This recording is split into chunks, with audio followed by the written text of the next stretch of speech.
రక్షించబడ్డాను అని దానికి రుజువేంటి? నువ్వు మెడలో వేసుకునే సిలువ జీసస్ అని టాటూవా? క్రిస్టియన్ పేరా? ఏంటి రుజువు? నీ యొక్క విశ్వాసం.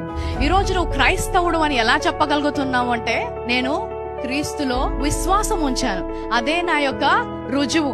గలతీయులకు రాసిన 2వ అధ్యాయం 20వ వచనంలో పౌలు ఏమంటాడంటే, ఇక జీవించువాడను నేను కాను, నా కొరకు దాన్ని తాను అప్పగించుకున్న దేవుని కుమారుని అందలి విశ్వాసము వలన జీవించుచున్నాను అంట. ఆమేన్. What is the proof for your salvation? Faith. What is the proof for your righteousness?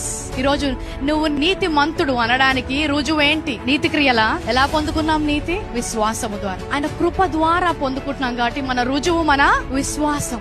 రక్షణకు రుజువు అవసరం లేదు, కానీ నీతికి రుజువు కావాలి. నీతి ధర్మశాస్త్ర విషయమైతే ఆ పక్షమందు క్రీస్తు చనిపోయినది నిష్ప్రయోజనమే. ఈ విశ్వాసం అర్థం కానందుకే చాలా మంది రక్షించబడిన తరువాత కూడా మా రక్షణ కోల్పోయాము అని ఆయన ఇచ్చే ప్రతి ఆశీర్వాదానికి దూరంగా ఉంటున్నాడు. ఆయన మరణించింది ఒకేసారి, రక్షించింది ఒకేసారి, నీతిమంతులుగా మార్చింది కూడా ఒకేసారి. నువ్వు రక్షణ కోల్పోయినప్పుడల్లా కూడా ఆయన చనిపోయి నీ కోసం రక్షణ విడుదల చేయాల్సిన అవసరం లేదు. ఎందుకంటే ఆయన రక్తము కోడెల రక్తము, గొర్రెల రక్తము వంటిది కాదు. ఆయన రక్తము పావన యవన రక్తము, ఎలాంటి పాపము లేని రక్తము.